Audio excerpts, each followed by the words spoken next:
Hey guys, Sleep Grandma here. I want to talk to you guys about the holidays. I feel it's very important to kind of simplify things. My memories of the holidays were, for the most part, they were very stressful.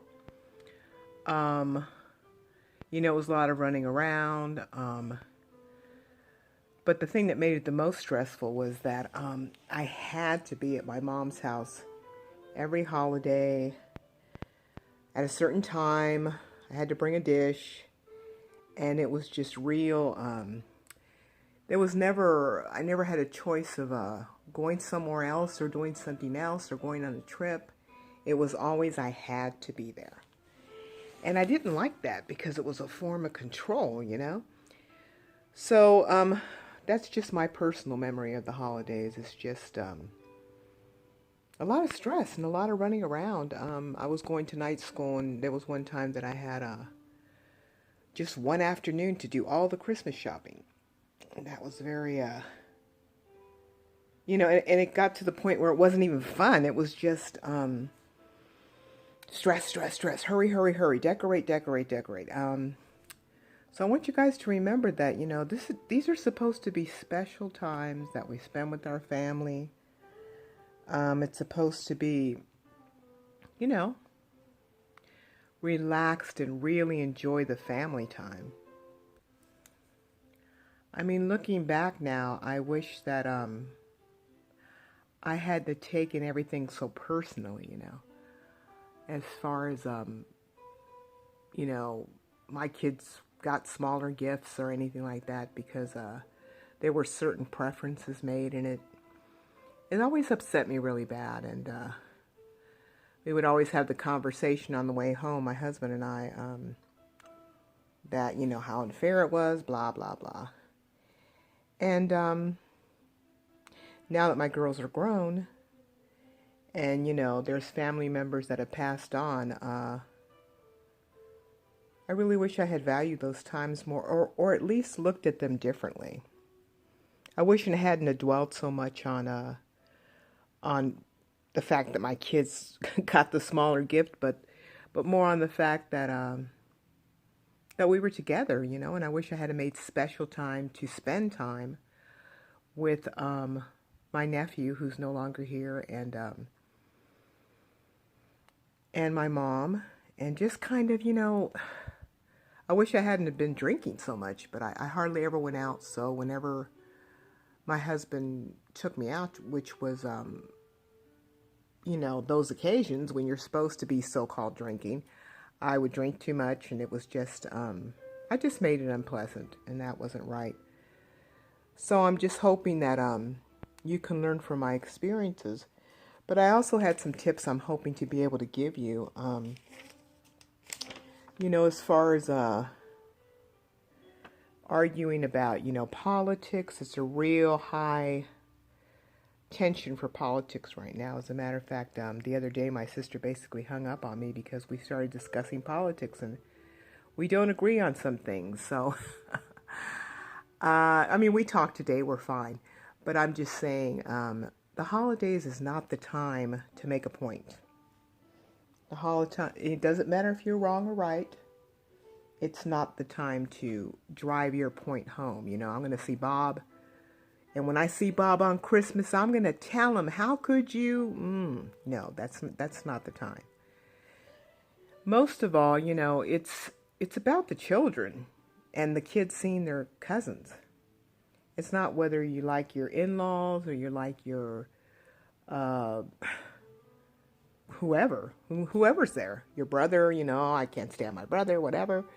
It's about the kids and that they need to see their cousins. Okay, fine. You might not get along with your certain people in your family, but you should give your kids a chance to get along, Give your kids a chance to see their cousin and to build their own relationships.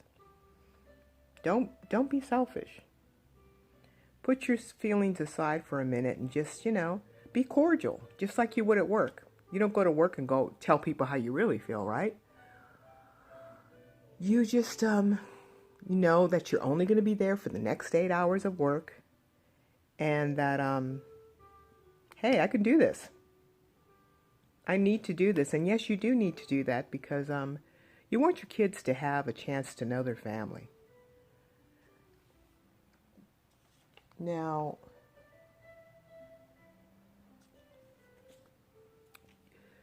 I started adopting the attitude of, okay, I'm going to go over so-and-so's house. I can't stand her husband. So what I'm going to do is, okay, Debbie, you're going to be there from 3 to 6 hours. You can do anything for 3 to 6 hours. And that's what I would do. I would just go there, be cordial, say hello, blah, blah, blah. And it was fine, When the holiday was over, my sister was happy, I was happy. Oops, my sister was happy, I was happy. And she doesn't watch my videos anyway. But yeah, and I would come away with the sense of peace because I would feel like I did something for my sister, and all the kids got to see each other. And yeah, I mean, I said to myself, and I would pat myself on the back and say, hey girl, you did good, because you know what? You did it for the kids, you did it for your sister, and you also practiced discipline and self-control. So you also have to remember that, yeah, I mean, you're only going to do it for 3 to 6 hours, maybe 8. I mean, it depends on how long you stay. Usually people have a big house, so you can kind of move around. If somebody's talking about something unpleasant, you just move to the other side of the house, you don't like somebody, stay away from that person. Make sure you're not alone with that person. I mean, I was at a Christmas dinner at my sister's house, and, well, my sister-in-law was there, my brother's wife. I can't stand her, she can't stand me. So, I just sat there at the table, talked to other people, and when I went outside to smoke, she intentionally locked me out. So I just rang the doorbell and came back inside. I thought it was pretty hilarious. And when I came inside, I just smiled. They said, what happened to you? I said, oh, I don't know. I guess the door must have magically locked behind me. And I just went on with the dinner, and I just had a nice time, helped my sister clean up. Whatever, man, it's not that important. I try not to take people's attitudes so personal because you know what? It just, something so small and insignificant just takes on such a life of its own. Also, I didn't want to give her the satisfaction of knowing that she ticked me off, you know what I mean? So I didn't make a big deal out of it, and I let everyone enjoy the holiday. Another time when I went to my dad's house for Thanksgiving, I had been there for about an hour and a half. Now, mind you, my dad lives like 2 hours away from me. So I made a special trip to see him and my stepmom, and I especially wanted to see my sister and her husband, my little sister and her husband and her kid. And all of a sudden she tells me, your sister-in-law's coming over. The phone rang, and it was my sister-in-law coming over, and I was like, oh, great. And I said, oh, she's coming over? They're like, yeah. And I was like, okay. And instead of like getting in my car and saying, okay, I'll see you guys later, she came in and she said hello to everybody. She didn't say hello to me. And I was sitting on the couch talking to my brother-in-law, which is my little sister's husband, and we were having a great conversation. And she was at the table talking to Dad and my stepmom, and I was on the couch talking to my brother-in-law, and had a great time. She stayed there for about an hour and a half, and of course I had been there for 3 hours. I stayed until she left, and then she left, and I stayed a little bit more, and I left, but I told myself when I knew she was coming, I said, Debbie, this is not your house, and you can't say who comes into this house and who doesn't. It's not your house. I can say who comes into my house, but I can't be demanding that other people don't invite other people. Now, mind you, my mother-in-law and my dad know that we do not get along, but it's not my choice to make. So that's what I did. That's what's worked for me, is to say, okay, I'm going to go here for a little while and just let it be. You know what I mean? I don't have to control everything. It's not all about me. And like I said, it's more about the cousins getting together now. Mind you, I might not have very pleasant, warm, fuzzy memories about the holidays, but guess what? My girls do.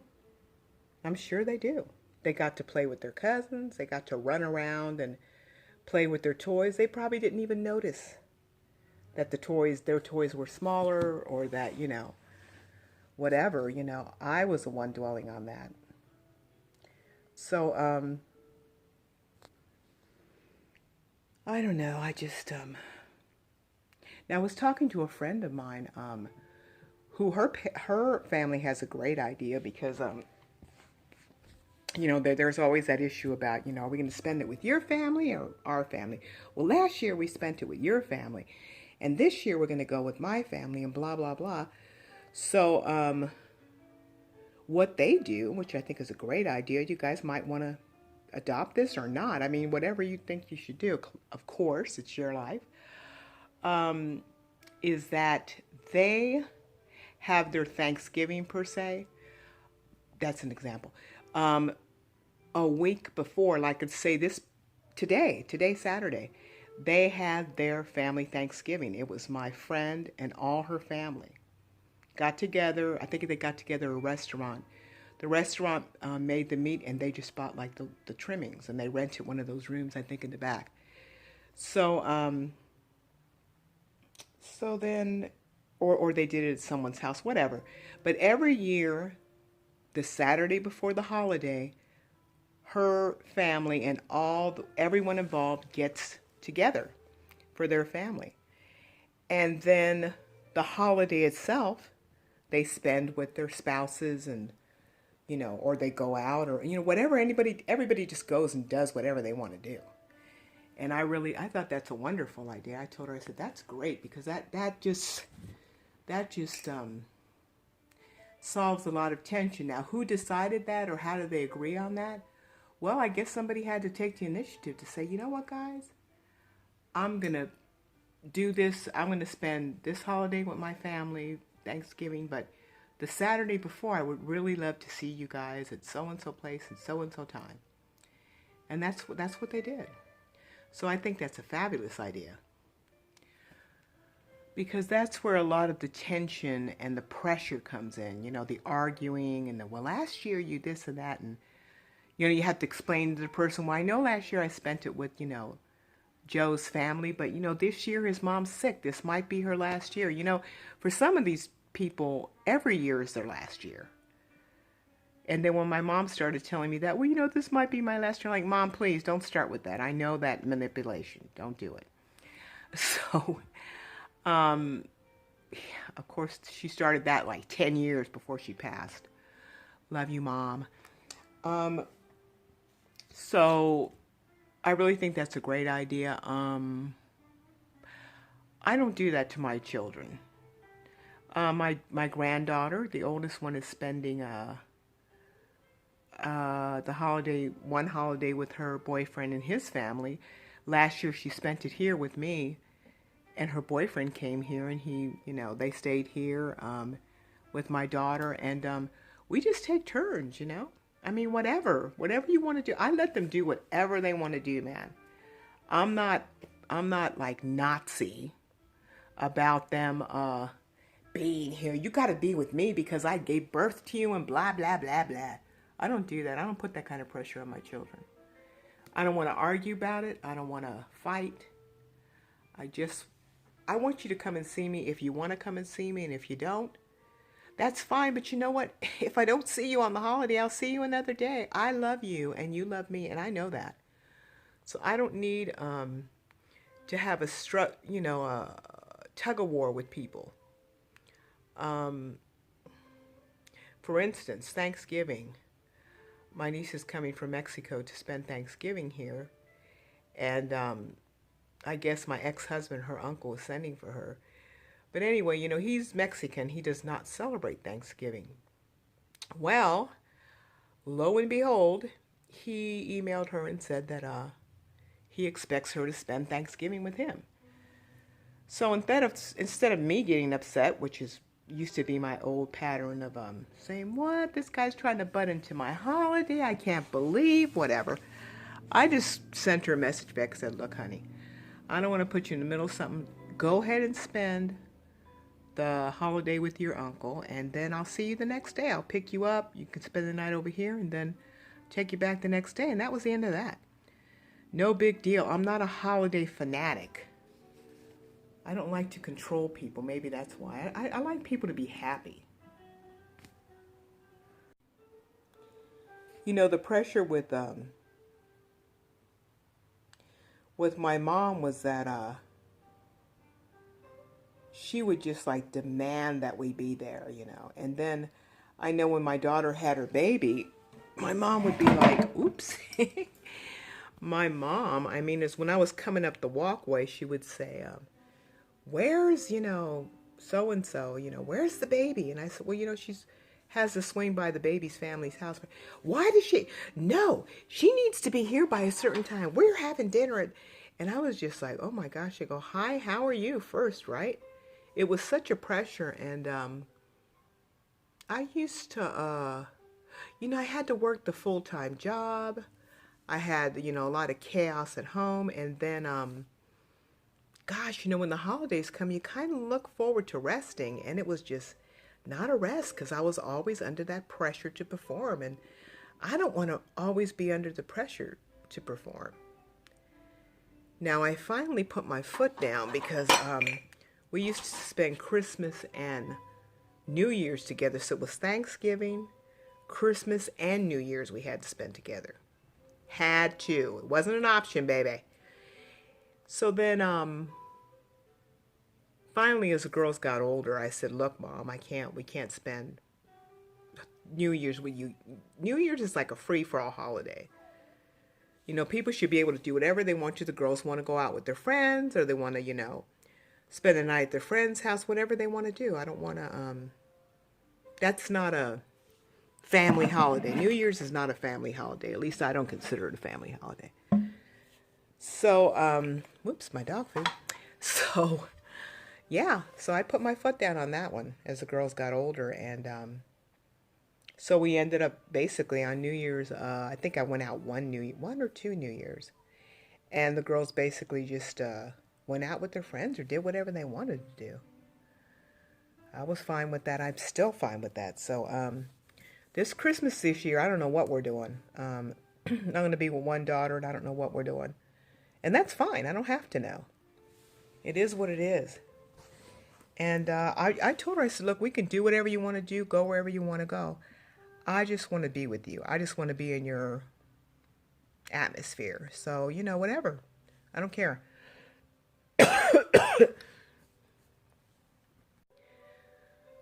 But the last thing I want to be is a pain in the ass to my kids. I do not want to be a source of stress or a pain in the ass to my children. So, that's the way I do it. Now, I just wanted to say that sometimes some things cannot be fixed, okay? And I'm talking about, if you have a dispute or something with someone and you're expecting an apology and you're not going to talk to that person or see that person until you get an apology, look, don't hold your breath. Some things cannot be fixed, and that's okay. The cousins still need to see each other, and you still need to enjoy the holidays because that eats up a lot of energy. All that hate eats up a lot of energy. So I really recommend that you just move forward and let it go, man. That person knows what they did, and they know that they're wrong. And they're going to probably tell everyone and anyone that will listen that they didn't do it, that you judged them, blah, blah, blah. And whatever, man. Let the dogs bark. I don't care. I don't care what my sister-in-law says about me. It doesn't concern me in the least bit. I know what went down, and with my brother-in-law too. I know what went down, and and honestly, if I never see them again, it's fine with me. But unfortunately, they're still married to my brother and my sister. So I see my brother and my sister, and I am cordial if I run into them. But yeah. So that's all I wanted to say about that, guys. It's just a little suggestion. I think that the holidays are way too stressful for a lot of people, and I think it's very, very sad because they really should be the time of year where you're really enjoying the time. It's not so much about, oh, that dish, you didn't make your dish, or did it turn out? Oh God, it didn't turn out. No, it should be like, hey man, I'm so glad to see you because God, you guys, you don't know if this is the last holiday we'll spend with that person. None of us knows what's going to happen tomorrow, and that's not a threat. That's just reality, We don't know what's going to happen, so let's enjoy where we are now, right now, today, 2019, or any other year that it might be. Okay, much love, guys, and please, please enjoy the holidays. Bye. Now, I had to add something because I always add something. Anyway, I'm sorry. The last holiday I spent with my nephew, which I didn't know it was my last holiday with him. I gave them a photo album. Everyone, I gave them a little photo album. I went to some place and made a whole bunch of copies of pictures, really special pictures of the family, and I gave it to everyone. And he took his photo album from my hand, and he discreetly put it aside. And I looked at him from across the room, and I was like, well, what's that all about? Now, I should have asked him.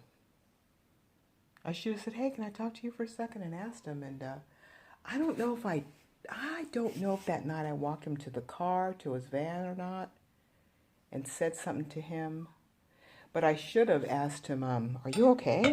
What's going up with you? Or I should have made a point to have more of a meaningful conversation. But, we were all involved with the gifts and blah, blah, blah. And, I was trying to respect his privacy. Well, don't do that, guys.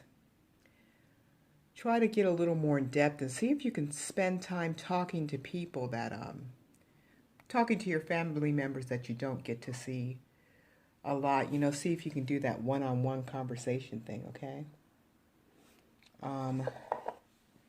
Because now I wish I did.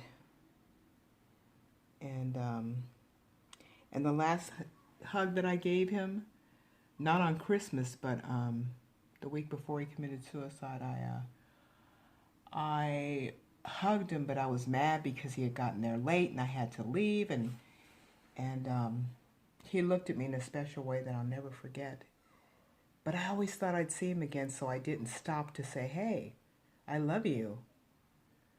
So please make sure you tell the people you love. Don't assume that they know. Tell them you love them. Tell them you're proud of them. And that there's no expectations on them. You just want them to be here. So please have a great time. Much love, guys. Bye. Okay, this is my second bonus part. Something else I forgot that's very important. For the holidays, it's not about the most expensive gift. It's not about the biggest gift. And I know most of you won't listen, but I'm going to say it anyway.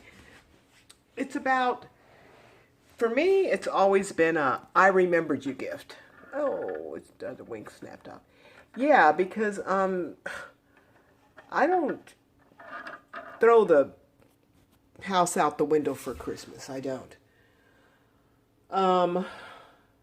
I just get them, like my oldest granddaughter loves socks, so I get her these weird designer socks, cutest. I give her like maybe 20 pairs of socks, like something really, but I know she likes them, she loves wearing different kind of socks with different outfits, and she just, she enjoys that. Now the other daughter, I'll get her maybe, I don't know, I asked them to get me a movie or two. And so, we just get each other gifts that aren't that expensive. I mean, I think the most expensive thing my daughter's ever got me, I think is like $100, maybe 150. But a lot of times it's just, like we try to keep it like $30, whatever. And it's not, it's about I love you and I remembered you. But most of all, it's about we're together and we're enjoying the holiday together. It's chilly outside. We made a nice, delicious meal, and that's all.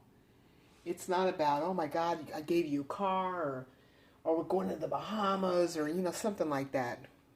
Kind of, a lot of people go into debt. A lot of people, especially aggravates me when I hear that people commit suicide because they couldn't get their kid a damn Christmas gift. That's so ridiculous, for God's sake. It's not that serious, man. It's not that serious. So if you're broke, don't worry about it. Make a little photo album or something, or just tell them simply, kids need to know that you can't always do it, and that's okay. Say, Grandma's short on funds this year, but I love you, and for the gift of Christmas, I'm going to give you something I can never get back. My time. I'm spending precious moments with you, so appreciate it, kid. And teach them how to value things besides material things. I tell you, when I used to ask my preschoolers, what'd you get for Christmas? And they would just keep on playing and ignore me. I'd say, what did you get for Christmas? They said, oh, a bunch of stuff. I'm not kidding. A bunch of stuff. I said, well, a bunch of stuff like what? Just a bunch of stuff. I don't know. I don't remember. Jeez. I was like, wow. And Mommy and Dad were probably just going nuts trying to figure out what to give you. So yeah, like I said, not everything's the end all do all. Now this little doll right here I'm showing you, I got this for Jessica, God, let me think. Wow, I think it's 25 years ago. I got it at Costco, and it was like $50. And that was a lot then, but I know she loves, these wooden figures. So I said, and she has a doll collection. So I said, let me get her this. And well, it's been sitting in my house since she moved out of state. So, but anyway, it's beautiful because the next year I went back and saw one I saw one, but believe me, it looked much cheaper than this, and they don't make them like this anymore. So I love this little guy. And he stands right here at the entrance of my door. So he's really got the perfect corner. Anyway, I wanted to make sure I told you that because teach your children that Christmas is not about you're going to get a bunch of stuff. It's about family. It's about love. It's about being close together, being grateful that you made it through another year and you made it to another holiday. And it's more about the time you spend together than it is about the gifts. Okay? All right. Much love, guys. Bye. The most precious gift you can give them is your time. Look at that beard. Is your time. Bye. I mean, maybe you can take them to a movie another day, or take them a special day. Look, I'm going to take you to the zoo. We're going to spend the day together. That would probably be better than any toy they're going to play with for 5 minutes and throw in a corner and forget about. It's going to be one of many things. Let's look up his nose. Okay. End of lecture.